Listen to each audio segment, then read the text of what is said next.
এখানে ভাড়া কত, এত দূর চালাই আনলাম ভাই, 30 টাকা ভাড়া। আপনি আমার সাথে অন্যায় করবেন না। 10 টাকা নিলি না, নালে চলে গেলাম।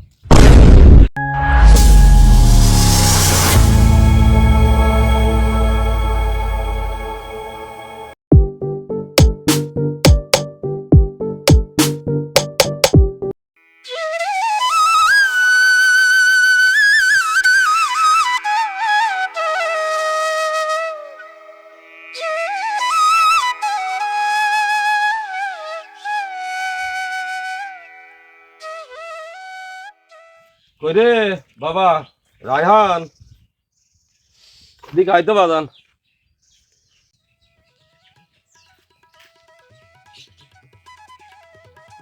বাজান আইছো? কইছো? তোর মা তো হাসপাতালে, তো বাড়ি কি রান্না বাড়া কিছু হয়েছে? না না, রান্না টান্না কিছু হয়নি। আর রান্না কিটা করবি কত? বাড়ির লোক নেই, জন্যই আমার দ্বারা রান্না করা সম্ভব না। তাহলে একটু পানি নিয়ে আই বাজান, একটু পানি খাই। সারাদিন ভ্যান নিয়ে রাস্তায় রাস্তায় ঘুরলাম, একটা ভাড়াও নেই, পকেটেও দুটো পয়সা নেই, কিভাবে যে সংসার চালাবো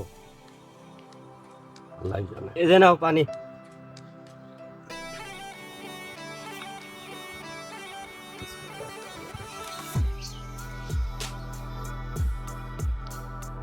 আব্বা, আমার একটা কথা আছে। আলহামদুলিল্লাহ।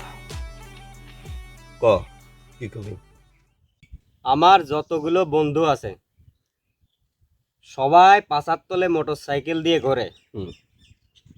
আমার চেয়ে যে সবচেয়ে নিম্ন ক্লাসের বন্ধু, পড়ালেখায় খারাপ, সব দিক দিয়ে খারাপ, হুম। সে কিনা মোটর সাইকেল নিয়ে কলেজে আসে, আর আমি ভ্যানে চেড়ে কলেজে যাই। আমার মান ইজ্জতে খুব লাগে আব্বা, তোমার একটা গাড়ি কিনেই দিতে হবে। এখন তুমি কি করছো তাই কও, আমার একটা মোটর সাইকেল তোমার কিনেই দেওয়া লাগবে।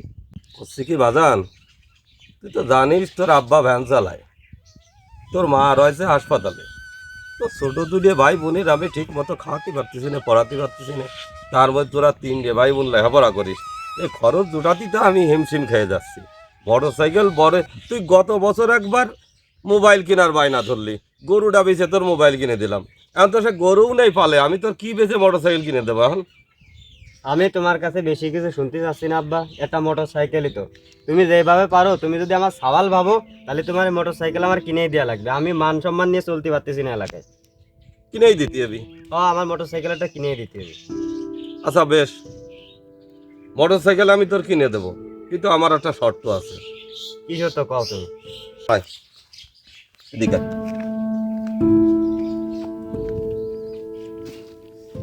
আমি 7 দিন তোর মান নিয়ে হাসপাতালে থাকবো, ওই 7 দিন তো ওই ভ্যানটা বাড়ি পরেই থাকবে না, তুই এই ভ্যানটা 7 দিন চালাবি, আমি হাসপাতালে তো তোর মান নিয়ে আসি, তো মোটর সাইকেল কিনে দিলাম। ও এই শর্ত? হ্যাঁ। তা 7 দিনই তো, সমস্যা নেই। আমি 7 দিন ভ্যান চালাবানে, হ্যাঁ। তুমি কিন্তু 7 দিনের পর আর আমার করতে পারবে না যে আমি তোর মোটর সাইকেল কিনে দেবো না। আমি অন্য কোনো তাল বাহানা শুনবো না 7 দিন না না, আমি কিনে দিবানে, কথা দিলাম কিনে দিবানে। আচ্ছা ঠিক আছে, আমি 7 দিন ভ্যান চালাবানে। আচ্ছা ঠিক আছে।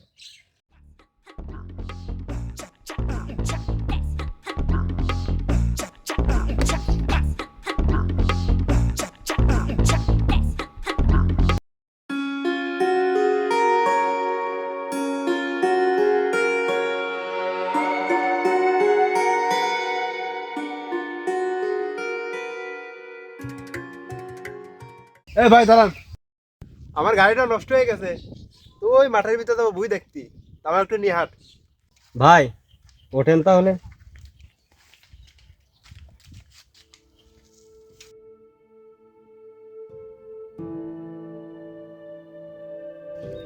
এই রাখ রাখ রাখ, আমি এই জায়গায় নামবো। দেখে নামবেন ভাই? হ্যাঁ ভাই, এই নে ভাড়া। ভাই 10 টাকা দিচ্ছেন কেন ভাই? এখানে তো 30 টাকা ভাড়া। হট বেটা, এই জায়গা তো 10 টাকার ভাড়া। ভাই না, এটা আপনি লোকজনের কাছে শোনেন ভাই, এখানে ভাড়া কত, এত দূর চালাই আনলাম ভাই, 30 টাকা ভাড়া। আপনি আমার সাথে অন্যায় করবেন না। 10 টাকা নিলি না, নালে চলে গেলাম।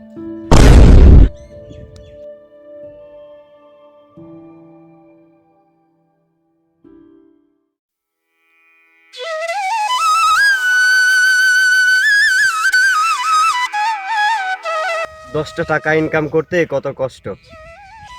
আজ রাস্তায় বেরোয় ইনকাম করতে গিয়ে বুঝতে পারতেছি যে এই 10 টাকা কত পরিশ্রম করে তারপরে ইনকাম করতে হয়।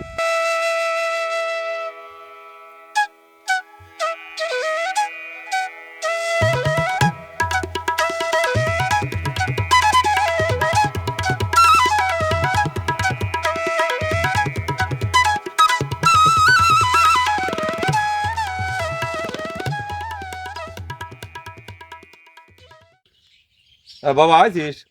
হ্যাঁ ভাই। তুই চিন্তা করিস না, আজকে তো তোর 7 দিন পুড়ে গেল, আমি কালকে মাগলো রে তোর মোটরসাইকেল কিনে এনে দেবো। আব্বা, বাজান, আমার আর মোটর সাইকেল দরকার নেই, এনাও তোমার চাবি। আমি এই 7 দিন ভ্যান চালাই, বুঝতে পারিছি যে পয়সা ইনকাম করা কতটা কষ্টের। তুমি যে এত কষ্ট করে রাস্তায় রাস্তায় ভ্যান চালায় আমাদের দুবেলা দুমুঠো খাবার দিচ্ছ, এটাই অনেক। আমি আসলে ভুল করে ফেলেছি বাবা, তুমি ক্ষমা করে দিয়ে। আমার তোমার কাছে আর কোনো আবদার নেই, মোটর সাইকেল টাইকেল লাগবে না। তুই যে বুঝতে পারিস এতে আমি মহা খুশি বাজান। আয়, আসলে গরিব মানুষের বেশি শখ করতে নেই বাজান। আমরা হলাম গরিব মানুষ, গান চালায় খাই, আমাদের বেশি শখ করা অন্যায়, পাপ। বেঁচে থাক বাবা, বেঁচে থাক। আপনারা যারা ভ্যান চালক দিনমজুর পরিবারের সন্তান আছেন, তারা তাদের পিতার কাছে অন্তত এমন কোনো আবদার করতে যাবেন না যে আবদার মিটাইতে গিয়ে আমার বাবার মতো অনেক কষ্ট পেতে হয়। আমি কখনোই ভাবি নাই যে আমাদের দুবেলা দুমুঠো খাবার আমাদের মুখে তুলে দিতে আমার বাবা কতটা পরিশ্রম করে। আমার বাবার কর্ম আমি মাত্র 7 দিন করেই বুঝতে পারছি এই পৃথিবীতে মাত্র 10টা টাকা ইনকাম করতে গেলে কতটা কষ্ট করতে হয়, মাথার ঘাম মাটিতে ফেলতে হয়। এটা আমি মাত্র 7 দিন এই ভ্যানটা চালাই বুঝতে পারছি যে আমার বাবা আমাদের জন্য কতটা কষ্ট করে। আমার আর মোটর সাইকেল লাগবে না।